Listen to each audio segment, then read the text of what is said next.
Hola, sed muy bienvenidos a este segundo programa de la segunda temporada del Contrapodcast. Si ya os habéis pasado alguna vez por aquí, sabréis quién soy. Para los nuevos, pues soy Leandro Pavón y me pongo al mando de este programa que nos traerá un montón de sorpresas.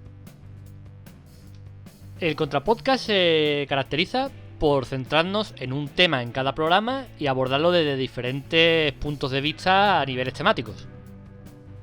Como este programa corresponde al mes de junio y el verano ya está cerca, todo el mundo pues piensa en sus vacaciones en la playa o buscar un poco de mejor tiempo que en el interior del país, que hace un poquito de calor. Así que hemos pensado que qué mejor idea que centrarnos en el mar. El mar en los países hispanohablantes pues es muy importante. Tenemos una cultura mediterránea fortísima. Latinoamérica, hay que decir que es un continente totalmente rodeado por agua, por mar, por ríos. Así que hemos pensado que sentarnos en junio a hablar del mar va a ser muy interesante y conocerlo desde diferentes puntos de vista, como la literatura, el cine, los cómics y los videojuegos. Fijaos la importancia que tiene el mar para las personas, que aquí el que os habla ha estado viviendo un tiempo en Madrid. Era una persona que ha nacido literalmente a pie de mar. Yo he vivido a 200 metros de lo que es la playa y nunca le había prestado mucha atención, pero oye, fue a alejarme del mar y echarlo de menos una barbaridad. Quien nace cerca del mar es muy difícil que lo deje en el olvido. Lo tenemos ahí y siempre, si te alejas de él, lo vas a echar de menos. Eso está asegurado. Por la tradición pesquera que suele haber en esos sitios, por el olor a sal, la brisa marina, es algo que quien no ha estado tiempo cerca del mar no puede saber. Y sobre todo, estas circunstancias, pensad en quien vive en islas. Que quien nos oiga de que viva en una isla, pues imaginaos la importancia de tener el mar, que es que está totalmente rodeado de él. Aunque haya personas que tengan mucha relación con esa isla o una isla en concreto y no sepa lo que sea vivir entre sus aguas. Con esto quiero contaros la historia relacionada con una isla y el escritor y articulista del país, y asiento en la RAE, Javier Marías. Javier Marías es un tipo, llamémosle peculiar, dejémoslo ahí, ¿vale? Eso sí, es un genio de la literatura, pero lo que no sabía, ni podía sospechar, que gracias a su talento literario iba a ser nombrado rey de la isla de Redonda. En 1997, Javier Marías fue coronado como rey de la isla de Redonda, y es que esta isla tiene una historia muy atípica. A mediados del siglo XIX, el padre del escritor Matthew Phipps Shale, que era banquero de la isla de Montserrat, que estaba por allí cerca de en las Antillas, cerca de la isla de Redonda, compró este terrenito a la reina de Inglaterra el mismo día que nació su hijo, que a los 15 años pues heredó ese trono, convirtiéndose en Felipe I. Este Felipe I, que en realidad era el escritor Matthew Phipps Shale, pues creó una nobleza intelectual rodeada de intelectuales de la época, de escritores y tal. Y en 1947, el año en que murió, el trono de esta isla pasó a manos de su discípulo John Gasworth, que se convirtió en Juan I. Y años después, pues Juan II fue el también escritor John Wayne Tyson. El problema viene que Gasworth se dedicó a vender su trono por todos lados. Los tronos, además del honor de ser el rey de Redonda, que tampoco es que tenga unas obligaciones muy peculiares, muy difíciles de llevar, no tenéis que hacer prácticamente nada, tiene los derechos literarios tanto de Gasworth como de Shale, como de todos los reyes que han pasado por ese sitio. Por eso este trono tiene tanta polémica, porque hay muchos que están reclamando su derecho a heredarlo. Wayne Tyson, ya harto de todas las polémicas que había alrededor de quién era el heredero del trono, que también participó él en estas polémicas, claro. Pues mira, leyó todas las almas, el libro de Javier Marías, en que aparece un poco la historia de Redonda y aparece él como personaje y demás. Pues le gustó tanto que le cedió el trono a Javier Marías. Desde entonces, el escritor español, pues rey de la isla de Redonda. Y bueno, entre sus características, pues ha nombrado un montón de duques de la isla. Por ejemplo, tenemos a Pedro Almodóvar, que es el duque de Trémula. Tenemos a Francis Ford Coppola, que es el duque de Megápolis. o por ejemplo también a Eduardo Mendoza Garriga, que es el duque de Isla Larga. Y para cerrar este elenco de duques hay un montón más, por ejemplo a Mario Vargas Llosa, que es el duque de Miraflores. Yo os he contado esta historia relacionada con la literatura y el mar, pero todos sabemos que aquí la que pilota y la que sabe de literatura es otra persona, que curiosamente lleva también la palabra mar en su nombre. Marta Quintín, bienvenida a Contrapodcast. Hola de nuevo, Leandro, encantada de estar con vosotros un programa más. Pues vamos a inaugurar las temáticas de este programa sobre el mar. ¿Qué nos traes, Marta? Bueno, pues el mar es que está unido a la literatura, ¿no? Desde sus mismos albores, porque bueno, pues una de las obras fundacionales de la literatura occidental pues es la Odisea de Homero, ¿no? Que creo que a todo el mundo pues le viene a la cabeza y que es una novela pues en el fondo de aventuras marineras, ¿no? O tiene gran parte de eso. Porque gran parte de este poema épico pues versa, por si alguien no lo sabe, ¿no? Sobre el viaje de Odiseo por mar para regresar a su patria, ¿no? A Ítaca. Y es una travesía pues plagada de naufragios y bueno, él pues como que se hace un tour por islas, ¿no? Va recalando en diferentes, como un crucero de ahora, fue ¿no? el precursor de los cruceros, es decir, el precursor de Costa Natura, sí. Efectivamente, pues él lo va haciendo, pero en vez de estar ahí con un montón de chinos y japoneses, pues está con sus tripulantes que la van liando, ¿no? Y van enfureciendo a los dioses, ¿no? En vez de bailar en la piscina, pues ellos enfurecen a los dioses. Es el pasatiempo de entonces, a ver, no había otra. Claro, ¿qué hago hoy? Me levanto, pues oye, voy a enfurecer a Poseidón, ¿no? El dios del mar, a ver si nos desata aquí una tormenta que nos pone el barco del revés. Y Además, entonces, como bueno, había tantos que ya tenías donde elegir, es que tenías diversión para cada día, estaba bien. siempre había alguno al que le podías tocar las narices, o sea, siempre había uno a tu disposición para cabrearlo, ¿no? Entonces, bueno, pues a raíz de estos cabreos, pues se van generando episodios, bueno, pues que supongo que están en el imaginario de todo el mundo, pues como el de las sirenas, ¿no? Que atraían a los marineros hacia las rocas para que naufragaran y entonces lo que hicieron pues fue taparse los oídos con tapones de cera para no sucumbir a ese canto y Odiseo, bueno, que es el Ulises, ¿no? O sea, la gente habitualmente lo conoce más por el nombre latino que es Ulises, pero en la Odisea, que de ahí le viene el nombre al poema, es Odiseo y entonces pues se hace atar al mástil pues para aguantar ahí, ¿no? el canto de estos monstruos mitológicos. Y luego también pues los monstruos marinos Escila y Caribdis, ¿no? que estaban como cada uno a un lado de un estrecho y entonces pues o morías a manos de uno o a manos de otro. Bueno, en fin, fue sumando peripecias de estas, ya si al hombre pues le costó 10 años, nada más ni nada menos, llegar a su casa, ¿no? A Ítaca. Se alargó un poquito el viaje por mar, así que bueno, tuvo tiempo de empaparse de aventura marinera. Hombre, también te digo, le fue mejor que a Cristóbal Colón, que yo creo que Cristóbal Colón también ha tirado su tiempo en el agua y fíjate que era ya 1492, o sea, que este hombre para la época en que era, pues no fue tanto el viaje, ¿eh?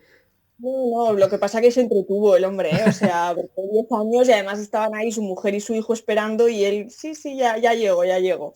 Pero bueno, bueno, y luego también pues hay muchos otros, ¿no? Viajes por mar en la mitología griega, también muy accidentados, por ejemplo el del héroe Jasón, junto a los argonautas que se embarcaron hacia la Cólquida para conseguir el vellocino de oro.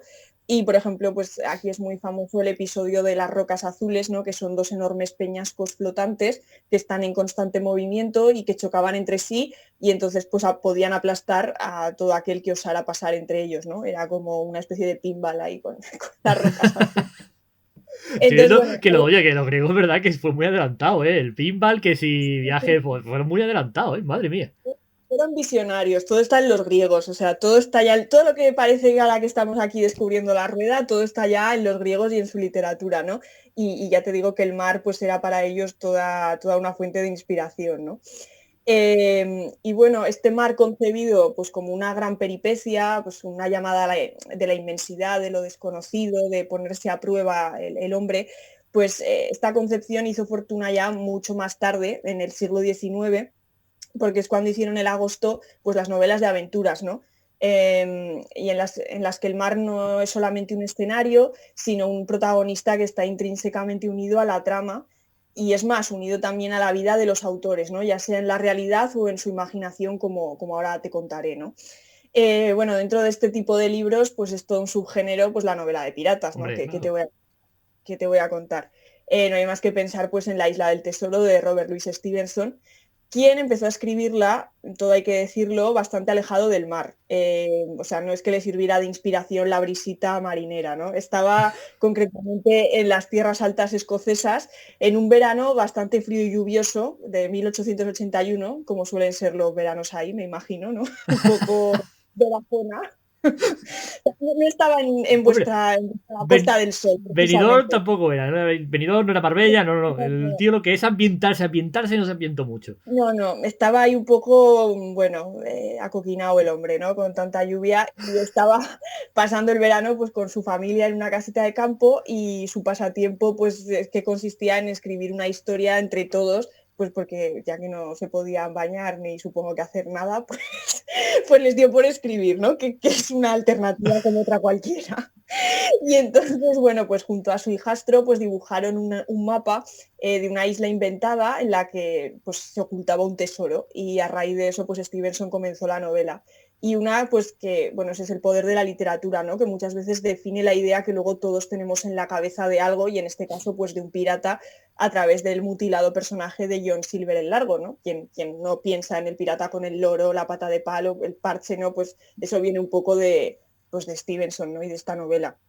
Que Fíjate que ahora que has dicho, ahora que has dicho John Silver el largo, me ha maravillado porque verdad que yo tenía asumido que se llamaba John Long Silver, o sea, que lo del largo era un mote, yo pensaba que era parte del nombre. Pues sí, bueno, depende, pero sí, claro, yo creo que es un epíteto, ¿no? Que le daban al pirata, John Silver el Largo, Juan el Plateado, ¿no? Podríamos decir, ya que nos ponemos aquí a traducirlo todo. Y bueno, la verdad es que Stevenson no había tropezado con un pirata en su vida, o sea, quiero decir, se lo inventó todo. Sin embargo, sus descripciones de la navegación y de los marineros sí que resultan bastante convincentes porque su padre y su abuelo habían sido ingenieros de faros. Y entonces él viajó con frecuencia con ellos a lo largo de Escocia pues para inspeccionarlos. Y de hecho, 2 años antes de escribir La isla del tesoro se había cruzado el Océano Atlántico. O sea que, bueno, algo de idea tenía, aunque no se hubiese cruzado con muchos piratas. Hombre, saber que el mar estaba salado, por lo menos eso sí lo Todo dominaba. eso lo dominaba. Pero vamos, que entre Escocia y los faros el hombre yo creo que cogió la literatura un poco como vía de escape, porque tenía que estar un poco, un poco amargado. Sí, hombre, si su vida es revisar faros, o sea, a ver, que sea apasionante, pero apasionante para un rato, me imagino, no puede... Eso, para un rato. Algo tenía que hacer. Pues sí, y otro autor decimonónico al que inspiraron los piratas, pues fue, que también tenía una vida un poco, bueno, un poco deprimente, fue Emilio Salgari, entre cuyas 84 novelas pues figura el ciclo de los Piratas del Caribe, que no es el de Johnny Depp, sino que este hombre ya empezó con los Piratas del Caribe, con El Corsario Negro, fue la primera novela de la saga, vamos a decir. Y estos títulos, pues bueno, con ellos quiso suplir sin duda la vida trepidante que a él le hubiese gustado llevar. De hecho, se hacía llamar el Capitán Salgari, pero lo cierto es que nunca aprobó el título de capitán de gran cabotaje. O sea, era un fake, pero tremendo. Ahora que estamos en la era de la posverdad, pues Emilio Salgari ya se inventaba las cosas, pero sin ningún tipo de pudor, vamos. Es que me lo imagino, el típico colgado este que vive en su casa cerca del mar con su gorra de capitán y tal, pero que está ahí pero porque le gusta eso. Es que me lo imagino de esa forma, tenía que ser un poco colgado este hombre, ¿eh? Buah, es que bueno, quien tenga ganas y tiempo que investigue su vida, porque el pobrecito, la verdad es que, bueno, las pasó canutas, solo te voy a decir que se suicidó haciéndose el harakiri, o sea que con eso ya te he Vaya. contado todo, ¿no? Pero la verdad es que, bueno, un colega suyo, él era periodista y un colega de la competencia se atrevió a burlarse de él, ¿no? Pues como el colgado que supongo que pensaban que era, escribiendo, dice ser almirante y no es ni siquiera grumete. Bueno, el bueno de Emilio se lo tomó un poco mal porque lo abofeteó en público y lo retó a un duelo con floretes. Porque Como en los Simpsons. en el siglo XIX las cosas se arreglaban así. O sea, a ti te insulta, ahora la gente se insulta en Twitter y tal, pues es que, pero yo creo que, claro, si ahora te expusieras a que te citaran a un duelo, la gente en Twitter se cortaría más. Hombre, claro. O sea, porque tú dices, te cagas en la madre de alguien y te dice, al amanecer yo llevo pistolas, tú el padrino, y la gente se cortaría, la gente no insultaría tan alegremente. Sí, sobre todo porque requeriría interacción social y eso ya como que echa para atrás, ¿no? Es como, uy. No, y que hay armas de por medio, ¿no? De hecho, Salgari pues le hirió en la nariz y en el pecho y lo condenaron a una multa de 30 liras y a 6 días de cárcel. O sea que había consecuencias, ¿eh? Y bueno, este buen hombre decía que hallaba inspiración para sus textos en sus muchos viajes, pero en realidad pasaba horas y horas en las bibliotecas leyendo revistas y libros y de ahí sacaba toda la información que necesitaba para ambientar sus ficciones. De ahí, Ojo, ojo, que lo que se tomara la biblioteca para viajar, entre comillas, eso no lo sabemos. claro, claro, eso no, Que lo mismo viajaba de verdad, ¿eh? puede ser que todo fuese una metáfora maravillosa y que estemos aquí poniendo en entredicho sus palabras y que hubiese un pozo de verdad ahí, puede ser, ¿eh? Porque de hecho sus libros nos permiten viajar a las Islas Bermudas, al Caribe, a la India, a Malasia, a Borneo y a otros 1000 lugares exóticos. Así que igual había algo ahí que le permitía conocerlo, ¿no? Más Sí, lo mismo tenía sustancias de esos sitios que le permitían viajar hacia allí. Que, puede quién ser, sabe. puede ser. De hecho, bueno, sus editores, que lo sumieron en la pobreza porque lo explotaban y le pagaban una miseria, decían como estrategia publicitaria, una vez más un fake, que durante 7 años surcó casi todos los océanos y que del Ecuador a los mares polares todo lo ha visto. Eso decían. En realidad sus travesías se limitaron a unos pocos trayectos en un buque escuela y a un brevísimo periodo en un mercante que recorría la costa adriática y el Mediterráneo. O sea, que de mares polares Pero claro, y el Ecuador, la costa adriática y el Mediterráneo son casi todos. casi todos, los 7 mares, vamos. Pues eso decían que había surcado, pero nada. Aún así se ganó el apelativo de El Verne italiano, ¿no? Otro que tal baila, por cierto, porque también navegó más bien poco y sin embargo ahí están sus 20.000 leguas de viaje submarino, ¿no? Una novela que ha contribuido asimismo a afianzar nuestro imaginario sobre el mar y la navegación como si aquí el bueno de Jules hubiese sido un experto, ¿no?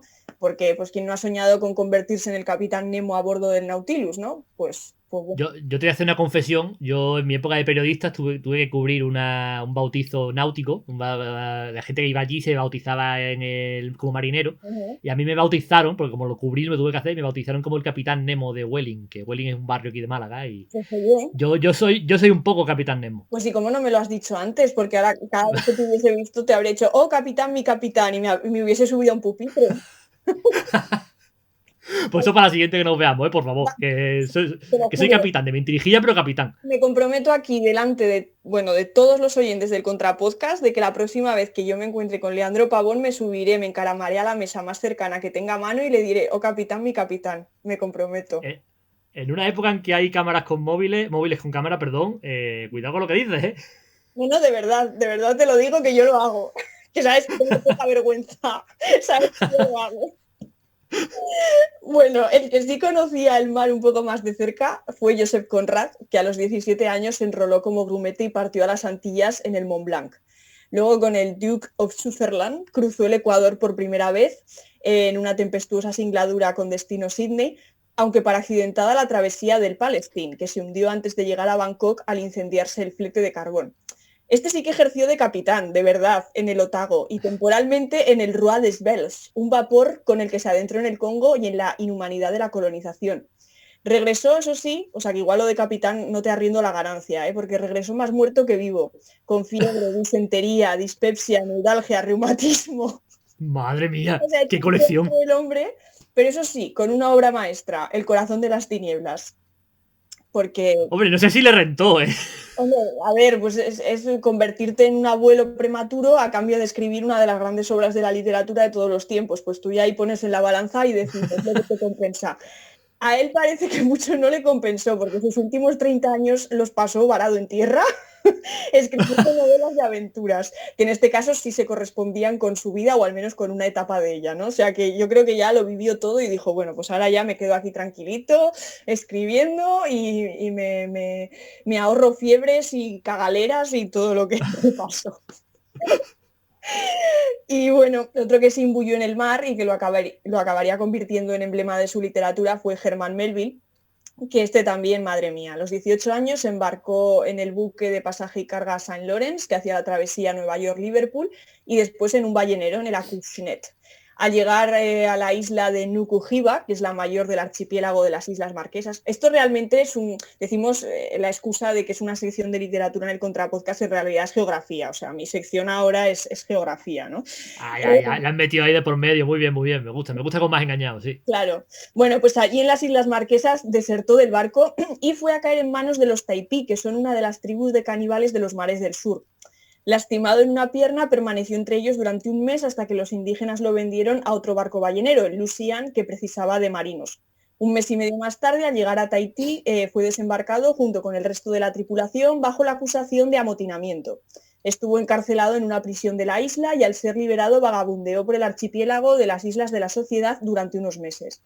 Luego se embarcó de nuevo en un ballenero, el Charles St. Henry. Llegó a la antigua capital de Hawái, en la isla de Maui, donde vivió unos meses. Y ya posteriormente, bueno, ni tan mal. O sea, sí, el tío estaba haciéndose otro crucero, pero vamos, como Dios manda.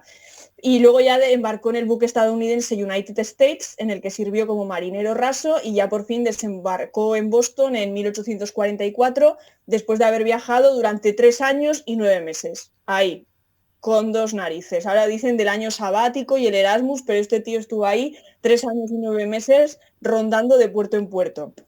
Posiblemente fue el que inventó el Interrail, pero a nivel acuático, ¿sabes? Flipante. Total. Y en vez de, pues eso, en vez de liarte con un italiano, pues él caía en manos de caníbales. Bueno, pues son cosas, ¿no? Son cosas que, bueno, ya está. De nuevo en tierra y sin oficio, porque claro, es lo que tiene, ya, pues claro, después de 3 años y 9 meses, pues nadie lo esperaba. Entonces estaba el hombre ahí que no, a la sopa boba, notó el interés que despertaba al contar sus aventuras. E incentivado a leer las memorias de otros marinos, pues decidió escribir un libro contando su deserción de la Acushnet y su estancia entre los caníbales. El libro se tituló Taipí, ¿no? El nombre de esta tribu. Se publicó en 1840 y obtuvo un inmediato reconocimiento y cuantiosos ingresos. Y viendo los buenos resultados, pues se animó a escribir Homo, que significa vagabundo en la lengua de los nativos de las islas, en el que relata su experiencia en las Islas de la Sociedad. Los 2 libros se presentaron como testimoniales, pero tenían lo suficiente de novelescos para que fueran considerados de ficción.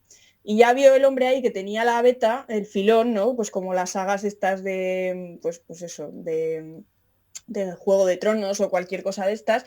Y entonces en su tercera obra, Mardi, pues continuaba con el tema de los mares del sur. Pero su carácter un tanto alegórico pues no agradó esta vez a la crítica ni al público. Y sin embargo, el fracaso no lo desalentó. Decidió recuperar su prestigio como escritor y redactó en 4 meses 2 libros que sumaban 700 páginas entre los dos, Red Barn y White Jacket, que siguieron la línea de las anteriores obras basadas en sus experiencias en el mar. Todo ello escondía intentos deliberados de atraer lectores, ya que se amoldaban a géneros populares en la época. Pero su declive como escritor tras esos éxitos iniciales se redondearía ya en 1851 con Moby Dick, que fue un rotundo fracaso comercial. Y sin embargo, sí, fue un rotundo fracaso. Moby Dick, lo cual quiere decir que bueno, el criterio va cambiando con las épocas, porque Moby Dick, nada, no servía ni para, bueno, iba a decir una grosería, ni para... Da igual, estoy aquí un poco que me he venido arriba. Pero bueno, nada. Y bueno, es que puede parecer una novela más de aventuras, pero va mucho más allá de esa etiqueta, ¿no? Porque se trata de una de las grandes obras literarias de todos los tiempos. La encarnizada persecución del cachalote blanco a lo largo y ancho de los mares, la obsesiva gesta del capitán Ahab, que es un símbolo al final de la lucha del hombre pues consigo mismo, con sus monstruos, contra los elementos. Y bueno, es que simbolismo aparte contiene un saber enciclopédico sobre la vida en el mar. O sea, la respuesta a cualquier duda que os surja sobre barcos, sobre ballenas, sobre, yo qué sé, jarcias, lo que sea, está ahí con un nivel de detalle apabullante. O sea, es que me estoy imaginando esas noches en las tabernas debatiendo sobre cosas. ¿Cuánto mide una ballena? Saca aquí el Moby Dick, que te lo voy a resolver. Te lo juro. Esos son, sí. son los móviles de antaño, me gusta. Era de verdad, yo que vamos, lo he leído, lo disfruté muchísimo y es que es impresionante el saber que hay contenido en esa novela, ¿no? Es que era más una enciclopedia que una novela. Y bueno, Melville, nuestro marinero, después de tantos viajes de aquí para allá, pues acabó empleado como inspector de aduanas. Un puesto en el que permanecería la friolera de 19 años, alejado desde luego de la borda de un navío, ¿no? O sea, al final acabó viajando por las mercancías que le llegaban, ¿no? Es lo más cerca que volvió a estar de un viaje. Pobrecillo. Pobrecillo. Y bueno, además de aventuras, de lo ilimitado, pues el mar representa muchas otras cosas. Sin ir más lejos, es lo contrario, un auténtico carcelero para Robinson Crusoe, ¿no? El náufrago en su isla, una isla que ya no encierra un tesoro como en el caso de la de Stevenson, sino soledad, ¿no? Y también puede encarnar, pues, vamos aquí en el Contrapodcast, hasta ahora nunca habíamos hablado de poesía, pues hoy lo vamos a hacer con José de Espronceda y su canción del pirata, ¿no? A otro al que le resultaban sugerentes los piratas, cuando dice que es mi barco mi tesoro, que es mi Dios la libertad, mi ley la fuerza y el viento, mi única patria, la mar, ¿no? Yo creo que puede ser el fragmento de poesía más conocido de la literatura española, sinceramente. Probablemente. Y una patria perdida, el mar también lo es para Rafael Alberti, ¿no? En su poemario Marinero en tierra, que está preñado de nostalgia por ese mar, de lo que dan fe los siguientes poemas. Uno que se titula Recuérdame en alta mar. Recuérdame en alta mar, amiga, cuando te vayas y no vuelvas. Cuando la tormenta, amiga, clave un rejón en la vela. Cuando alerta el capitán ni se mueva. Cuando la telegrafía sin hilos ya no se entienda. Cuando ya al palo trinquete se lo trague la marea. Cuando en el fondo del mar seas sirena. Es muy bonito. Es que Alberti era muy grande, Sí, y otro también de este poemario que me gusta mucho, que se titula Si mi voz muriera en tierra. Y es, si mi voz muriera en tierra, llevadla al nivel del mar y dejadla en la ribera. Llevadla al nivel del mar y nombradla capitana de un blanco bajel de guerra. Oh mi voz condecorada con la insignia marinera. Sobre el corazón un ancla y sobre el ancla una estrella. Y sobre la estrella el viento y sobre el viento la vela.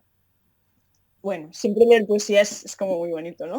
Sí, no. Y tú que la sabes leer, pues de verdad que la haces genial, ¿eh? Me gusta esto que hayas metido poesía, de verdad, ¿eh? Sí. Y hablando del miedo que tenía Alberti a morir en tierra, ¿no? A que su voz muriera en tierra, y a diferencia de todos esos escritores que hemos visto que pretendieron hacer del mar un modo de vida, ya fuera real o imaginario, y poblarlo ellos mismos de miles de vidas, ya fuera la de un corsario, un capitán o una ballena blanca, pues también hay poetas que ven en él, en el mar, el lugar al que todos iremos a descansar.